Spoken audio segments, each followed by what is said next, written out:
Isso implica em criar uma confusão quando se fala de próximo.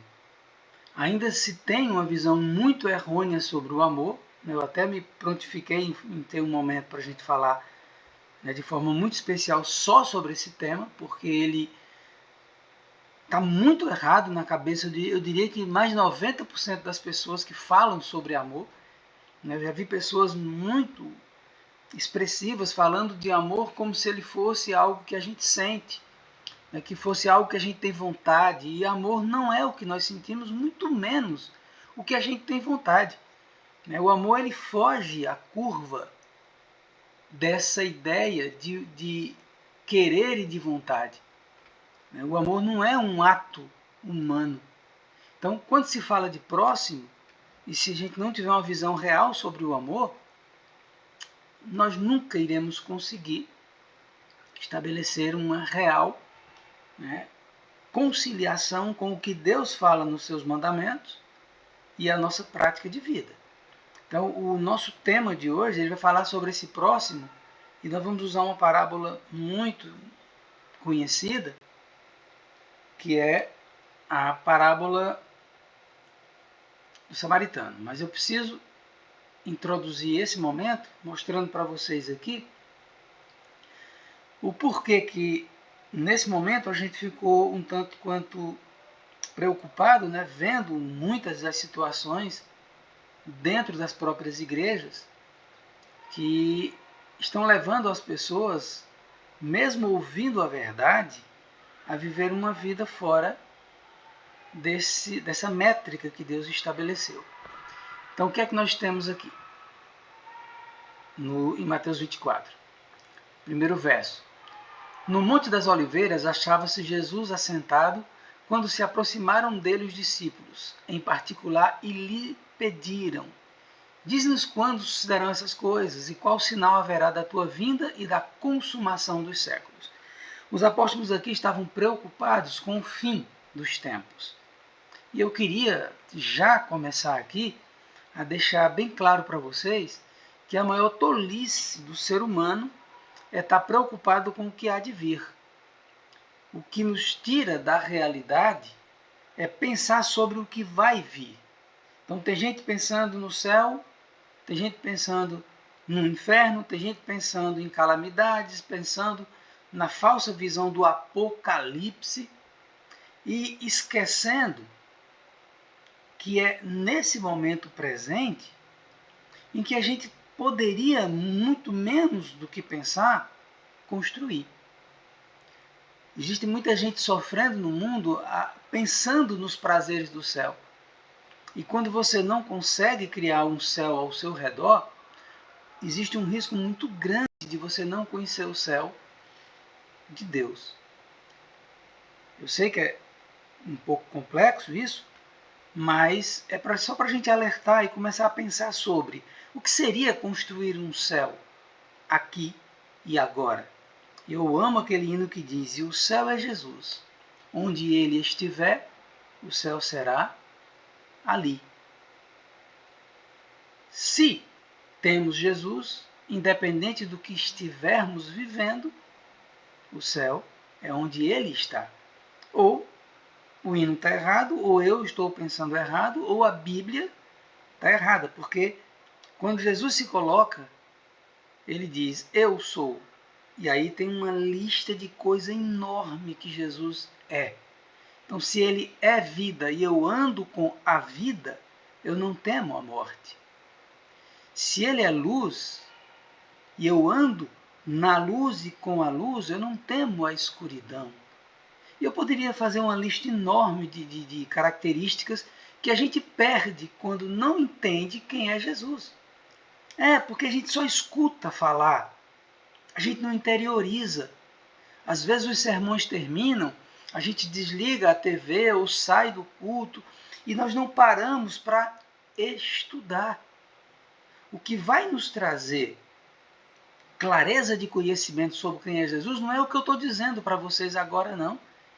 O que eu estou dizendo para vocês agora é um lampejo que daqui, pela neurociência, num estimativo de 48 horas, isso esfria do teu coração.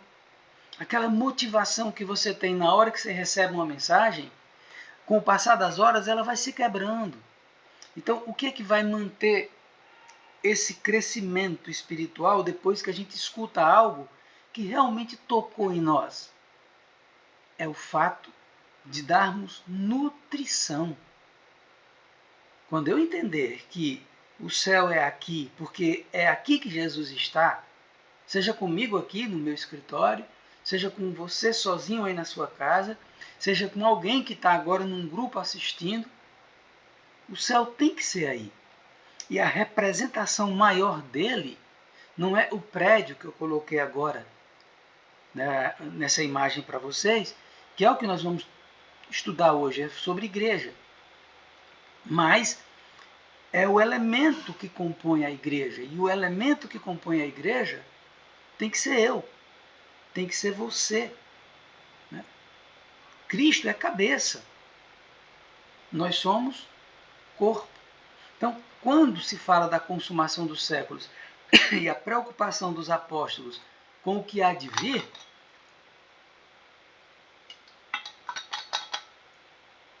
a gente começa, de uma certa forma, a ignorar o que nós temos agora. E o agora é que vai fazer diferença no porvir. Todo o processo de vida se passa nesse exato momento, que, no caso, vocês estão me ouvindo, e eu estou falando, e as nossas vidas se processam aqui e agora. É esse momento que define o momento seguinte, que nunca chega. Por quê? Porque a gente não sai de onde a gente está. O tempo não avança, o tempo não regride. A gente está sempre no presente e nunca sairemos daqui. A gente pode até pensar no futuro, imaginar futuro, mas não existe tempo diante das relações, diante da vida, diante da realidade. Existe tempo diante das nossas ideias, dos nossos pensamentos e de perspectivas. Então, quando a gente começa a entender isso com mais clareza, vai ficando claro que se nós não construirmos um modelo de céu aqui, nós não entenderemos o que Jesus tem para nos dizer.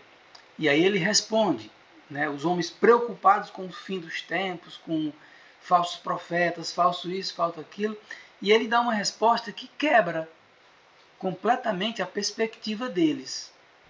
E ele diz: vede que ninguém vos engane. Muito estranho. Se pede uma resposta sobre os eventos, e Jesus vai e diz que ninguém vos engane. Começa dizendo para ele que muitos de nós estaremos enganados com todas as coisas que estão surgindo e aparecendo, e a gente achando que é fim de tempo. E não é.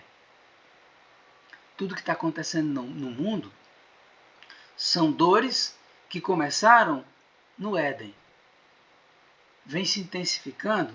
Vem. O número de pessoas aumentou. Mas quando a irmã falou sobre as crianças, teve um período no Egito que foi terrível. Né? Todas as crianças estavam sendo mortas. Teve um período ali na época de Jesus que todas as crianças estavam sendo mortas. Durante um longo período na Babilônia, todas as crianças nasciam escravas, né? E eram mortas, oferecidas a deuses. Então, quando você olha um paralelo entre o que já aconteceu e o que está acontecendo, né, o que nós percebemos é que nós temos mais comunicação. Mas o mundo continua do mesmo jeito, e Salomão já fala disso. Né? Nada acontece de novo embaixo do sol. É só uma repetição. Quando Jesus diz que não vos engane, virão falsos profetas, ele está dizendo, não é isso. Né? Terá mortes, não é isso. Guerras, não é isso. Pai contra filho também não é isso. No final ele diz, quando o evangelho for pregado em todas as nações, todos os sinais do mal não representam a volta de Jesus, não, gente. A gente tem que tirar isso da cabeça. A gente tem a mania de achar que é os sinais do mal que... Não, não é isso. É os bons sinais. Ah, mas quando sair o decreto dominical vai ser horrível? Não vai ser horrível. Porque eu e você estamos acostumados a lidar com as situações e com as coisas. Estamos exercitando todos os dias. O sábado para a gente é privilégio, é prazer. Mas vai ter que fugir, se esconder. Pouquíssimo tempo, meus amados. Isso não é coisa para a gente estar colocando na nossa lista de questões, não. A nossa lista de questões é onde eu vou pregar, o que eu vou pregar, como eu vou testemunhar. Sabe? Essa é a nossa lista de prioridades. Não é para onde eu vou fugir, onde eu vou me esconder, eu preciso disso. Não, você não precisa de nada. Deus prepara tudo para os seus filhos e herdeiros. Então que ninguém vos engane, não olhe para a violência e para a morte, né, e para tudo que está acontecendo de desgraça no mundo e veja isso como sinal da volta de Jesus, não. A volta de Jesus é o teu coração alegre em meio a todas essas confusões, porque já é profetizado. A volta de Jesus, ela se concretiza quando nós saímos da nossa casa e vamos até a casa de alguém, seja para levar a palavra, seja para um folheto, para qualquer coisa. Isso sim está concretizando o evangelho da volta de Jesus. Sabe? Vamos parar com essa coisa de olhar para o caos. E aí, para a gente entender esse próximo, né, nós vamos analisar a história do bom samaritano. Que aqui há uma quebra de paradigmas, a gente tem uma visão muito errada sobre o próximo. E aí eu quero esclarecer para vocês, à luz do que a Bíblia nos ensina, realmente quem é o próximo.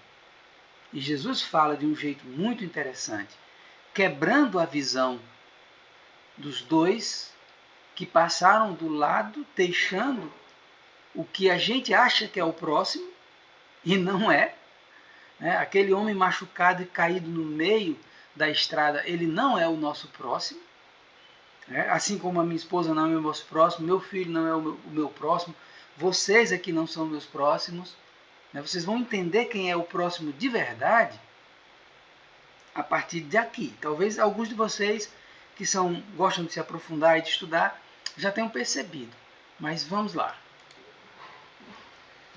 Eis que certo homem, intérprete da lei, se levantou com o intuito de pôr Jesus à prova e disse-lhe: Mestre, que farei para herdar a vida eterna? Amados, o que nós estamos vendo aqui é alguém mestre. É alguém de conhecimento profundo sobre as leis. A primeira falha dele aqui foi justamente analisar o que está entre as linhas aqui. Se você prestar atenção, ele vai dizer: pôr Jesus à prova. A primeira grande falha dele foi justamente essa. Ele não veio fazer uma pergunta para que lhe viesse sobre ele uma resposta. Ele fez uma pergunta para um teste. Primeiro erro. Segundo, é a própria pergunta que está totalmente errada. Veja só. O que farei para herdar a vida eterna? Ninguém herda algo que já não lhe pertence. Herança é algo que já é sua. Você não faz nada para receber. Falha número 1. Número 2 desse mestre. Se eu tenho uma herança para receber, eu não preciso fazer absolutamente nada. Eu e você já somos herdeiros do céu. A única coisa que a gente sabe que é necessário que se faça no sentido natural da coisa é se manter filho do dono da herança. E como eu me torno filho do dono da herança? Aí nós temos 4 evangelhos, nós temos 10 leis, nós temos muitas coisas que vai clareando para a gente, mas João nos fala de uma forma muito rápida, prática, básica e simples. Aquele que aceitar Jesus Cristo como legítimo e único Salvador, lá no capítulo 1 do livro de João, do Evangelho de João, ele diz que aquele que aceitar Jesus Cristo como legítimo e único Salvador já tem a herança por garantia. Então, aceitar o pai é mais ou menos o que acontece no filho pródigo. O filho pródigo vai embora, gasta a herança, quando ele retorna, a herança está de volta. Tudo que o pai tem é dele novamente. Então, erro número 2. Achar que herança a gente tem que fazer alguma coisa. Ok? Vamos continuar aqui. Então Jesus perguntou: o que está escrito na lei? Como a interpretas? Perceba que Jesus Cristo não quer dar uma resposta. Jesus Cristo quer que ele encontre a resposta, e é isso que Jesus faz conosco todos os dias. A gente está sempre fazendo perguntas, mas Jesus tem nos excitado a ler as profecias, analisar as leituras bíblicas, né, interpretar o espírito de profecia, buscar entendimento dentro desse escopo tão amplo que Deus deixou para a gente reconhecer as suas palavras. Então, Jesus diz para ele aquilo que seria muito prático e muito fácil falar para alguém que era mestre. Então, não era uma pergunta complexa, era uma pergunta muito simples. A questão é como esse samaritano, ou como esse mestre analisava o que Jesus perguntava para poder colocar a sua própria resposta, ainda tentando instigar, né, erros em Jesus. A isso ele respondeu: amarás o Senhor teu Deus de todo o teu coração, de toda a tua alma, de todas as tuas forças e do todo o teu entendimento, e amarás o teu próximo como a ti mesmo. Outra coisa que muito interessante. Ele não foi na tolice de citar todas as leis, Torá. Não. Ele era mestre. E olha que a sabedoria dele foi enorme na resposta. Ele pega justamente o conjunto, tanto do Torá como do Decálogo. Amarás o Senhor teu Deus de todo o teu coração, de toda a tua alma, né, de todas as tuas forças, de todo o teu entendimento, e amarás o teu próximo como a ti mesmo. Fechou. Resposta perfeita. E ele escuta de Jesus o que qualquer ser humano sonha de ouvir dos lábios do nosso mestre. Jesus disse o quê? Respondestes corretamente. Fazer isso e viverás. Gente, isso aqui é lindo demais. Imagina você entregar uma prova para Jesus, aí Jesus corrige a tua prova e diz 10. Aí você pega a prova de Jesus e está lá um 10. Foi essa nota que o mestre acabou de receber. Ele recebeu um 10 de Jesus. E aí vem o ponto seguinte: faze isto e viverás.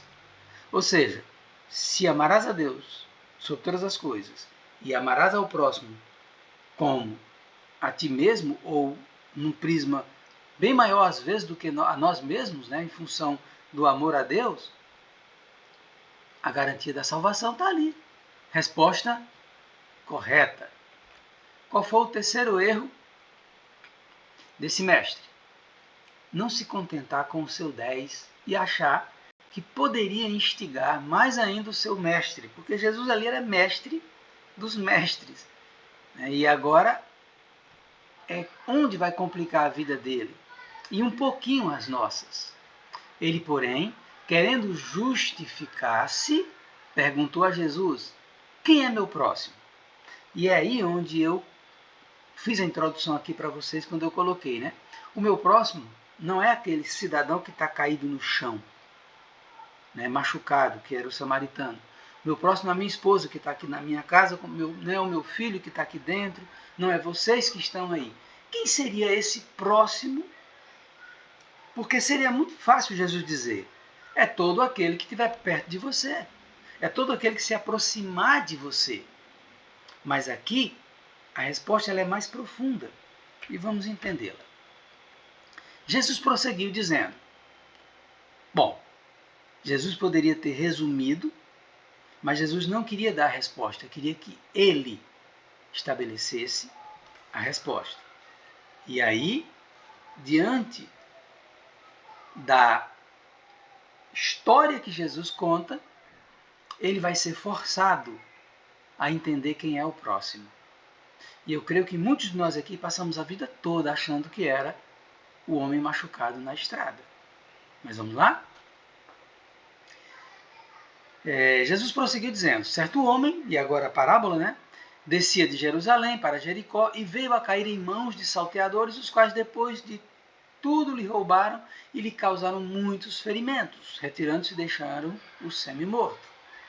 Certo samaritano, que seguia seu caminho, passou-lhe perto e, vendo-o, compadeceu-se dele.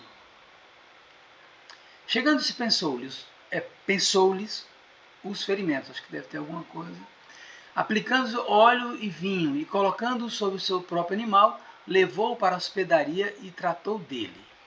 No dia seguinte, tirou 2 denários, os que entregou ao hospedeiro, dizendo: cuida deste homem, e se alguma coisa gastares a mais, eu te indenizarei quando voltar.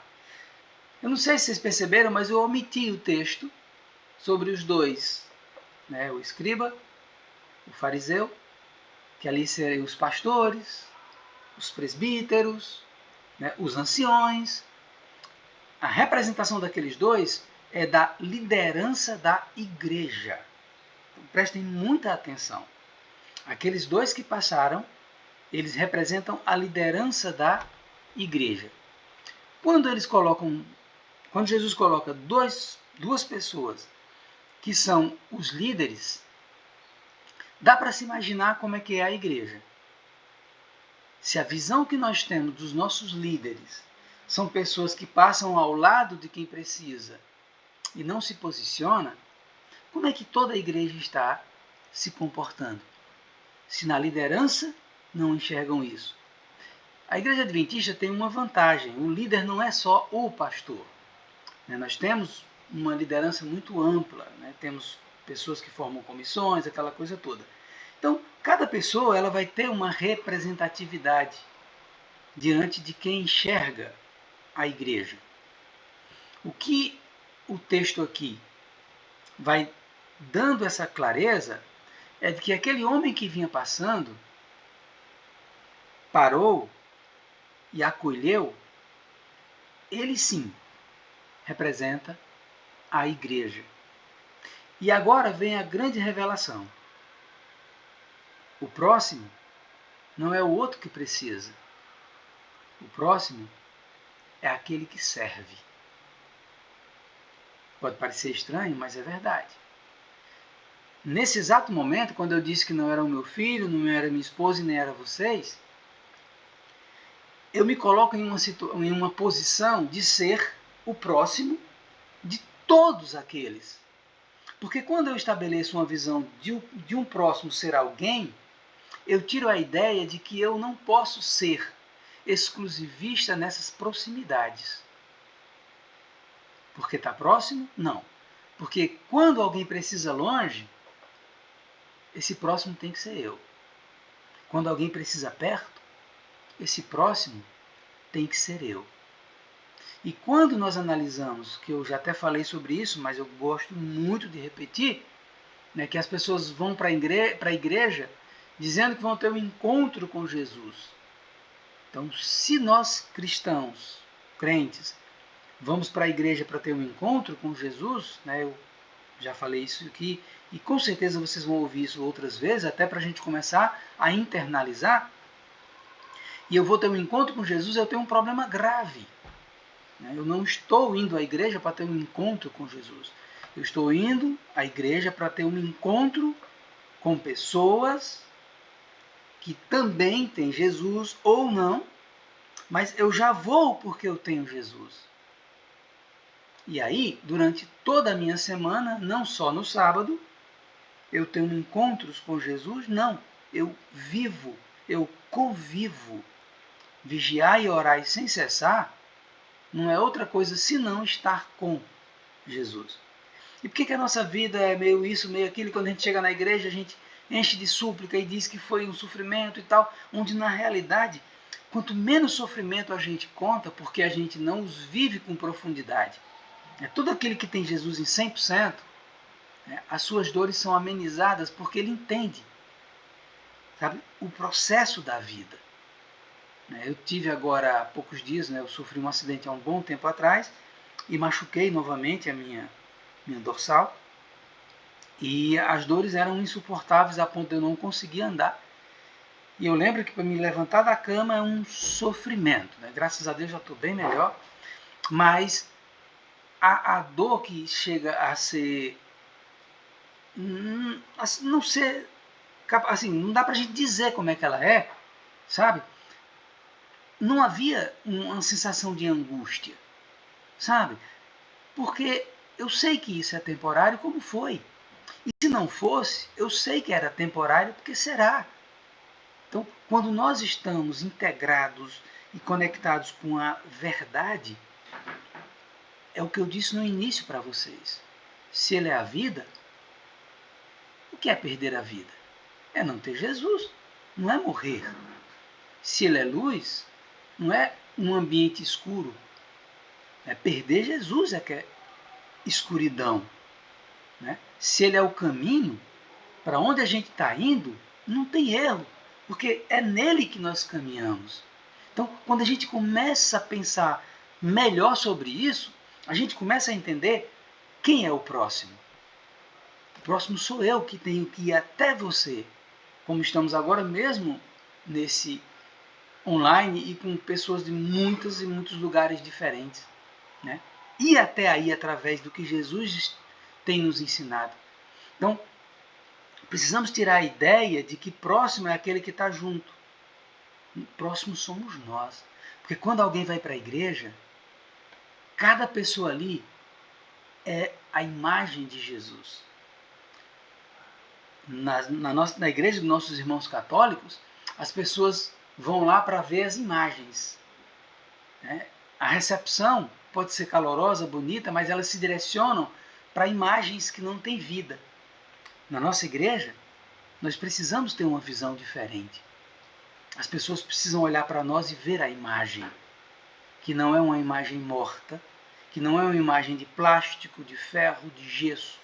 São imagens e semelhanças de Deus. Cada membro da igreja precisa ter essa clareza de serem imagem e semelhança de Deus, para que cada um brilhe quando alguém chegar. Brilhe com o seu abraço, com o seu sorriso, com a entrega de uma Bíblia, de seja bem-vindo, que bom que você está aqui. Sabe? Ser o próximo de quem se aproxima. Então, Jesus aqui trocou a visão de ser aquele caído no chão, o próximo, pelo fato e pelo ato de ser aquele que passou. Porque aquele que passou foi embora. E aquele que está no chão não é mais próximo. Está longe. E como está longe, eu não sinto nada. Será que já morreu? Espero que não. Será que está bem? Espero que sim. Quem é o próximo de verdade, meus amados, quando a gente lê essa história? Porque quando a gente passa próximo, a gente se distancia com muita facilidade. Mas quando a gente é o próximo, a gente não consegue se afastar. A gente não consegue sair da zona de conflito para ir para uma zona de conforto. Há alguns pontos que eu quero tratar com vocês, o tempo já está voando, e eu até pontuei aqui que a igreja não é um lugar para nós. A igreja é um lugar para o outro. Eu preciso ser a igreja que recebe o outro. Mas eu vou para a igreja para me nutrir espiritualmente? Amém. Mas você tem que estar muito bem nutrido espiritualmente quando vai à igreja. A menos que você começou agora, a menos que você esteja conhecendo, mas se você é membro e tem alguns meses ou alguns anos e não tem profundidade espiritual, nós temos um problema. Mas a igreja é um hospital. Para que tipo de doente? Você está doente ainda? Há quanto tempo você está se tratando nas mãos de Jesus e continua doente? Será que essa sua doença ela não é algo conveniente para a sua vida? Será que você não está feliz com a sua doença a ponto de não largá-la? E de sempre estar trazendo ela de volta? A gente precisa ter cuidado porque muitas doenças elas são convenientes. Sabe? É muito bom estar continuamente dizendo, eu sou fraco, irmão, ore por mim, a carne é fraca, sabe? Eu acho que tem muita gente usando isso como desculpa para não encarar a realidade de ser a cura. Na quarta-feira, 1001 problema, 1001 doença. E aí na próxima, se não tiver as outras, a gente arranja nova. E ali, às vezes, é uma competição, a gente querendo saber quem está pior para poder ser o pior dos piores. Onde, na realidade, eu raramente coloco os meus problemas, porque os meus problemas já estão no altar. Sabe? Eu peço oração por algumas pessoas e tudo, mas sabe, eu evito muito. Olha, você não quer interceder? Peço sim. Sabe? Mas é tão bom a gente contemplar as bênçãos que Deus já está colocando nas nossas vidas, sabe? E em vez de estar colocando as lamentações, olhar a lista de coisas maravilhosas que Deus tem feito em nossas vidas. E aí a gente coloca no altar isso, porque os problemas estão aqui para que a gente resolva. Em Cristo, em oração, mas precisamos começar a enxergar que, ao ir para a igreja, nós precisamos ser os médicos. Aqueles que vão curar, aqueles que vão tratar, aqueles que vão abraçar, aqueles que vão amar. Sabe? A gente tem que começar a analisar a que ponto do evangelho nós chegamos para depois de 5, 6, 10, 15, 20 anos a gente ainda ser vítima de um mundo do qual a gente conhece. Ser vítima de pecados que a gente já tem de có e salteado, porque as 10 leis já nos previne contra eles. Sabe? É hora da gente começar a beber o evangelho quente. Sabe? Quente. Nem frio, nem morno. Mas aquele que desce queimando, rasgando, doendo a ponto de a gente passar muito tempo sentindo, sabe? Que ele faz parte de quem nós somos. Sabe? Queima na boca, queima no esôfago, queima no intestino, e quando ele se espalha para todas as nossas células, sai queimando tudo, e a gente deixa de ser alguém que prega um evangelho para ser o evangelho vivo. Aí sim nós vamos entender o que Jesus disse lá no capítulo 24 de Mateus, no verso 5, quando ele diz que ninguém vos engane. Nós estamos nos enganando todos os dias, olhando para os problemas e querendo colocá-los como se fosse a escada para a salvação, mas não é os problemas, não são as dores, não são as dificuldades, mas a coragem que nós temos de olhar para eles e dizer, meu Deus é maior. Sabe? E bater de frente com eles e ignorá-los. Porque o que nós não temos ignorado hoje é o pecado. Sabe, a gente tem vivido em conciliação com eles, tão apaixonado por eles, que o mundo está se tornando algo, sabe, tão aprazível, tão gostoso, que a gente, sabe, não quer morrer. Assustei alguns de vocês quando a gente não quer morrer, mas, gente, se tem uma coisa maravilhosa para o mundo de hoje é morrer. Né? Vamos ter calma, né? Pelo amor de Deus. Não vamos escandalizar. Mas imagina se a morte fosse uma opção natural e ao morrer nós fôssemos até Jesus. Se ela fosse a porta de entrada até Cristo. Então Deus não quer que a gente morra, sob hipótese alguma, e eu não quero morrer. Mas quando você olha para o que o mundo tem hoje, para o tipo de vida que nós vivemos, e a gente lê lá em Tessalonicenses que não quero que sejais ignorante acerca dos que dormem, sabe? Não é o prazer de morrer por morrer, mas é você imaginar que num piscar de olhos eu vou ver o meu mestre. Só que para mim, num piscar de olho, ver o meu mestre, eu não posso morrer porque eu quero.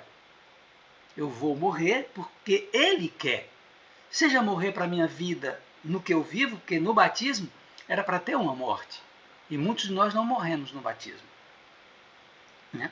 Quando você tem um encontro real com Cristo, era para você morrer. e ter uma vida nova. Então essa é a morte que vale muito a pena. Mas deixar de viver no sentido literal, ou seja, tirar a própria vida ou abandonar a mão de viver, abrir mão de viver, é não entender que a sua vida é a chama que Jesus deixou acesa para iluminar os caminhos, porque você é o próximo.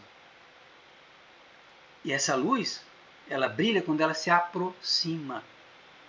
E aí tem alguém doente, a gente se aproxima. Tem alguém preso, a gente se aproxima. Tem alguém passando fome, a gente se aproxima. Quem é o próximo? É você.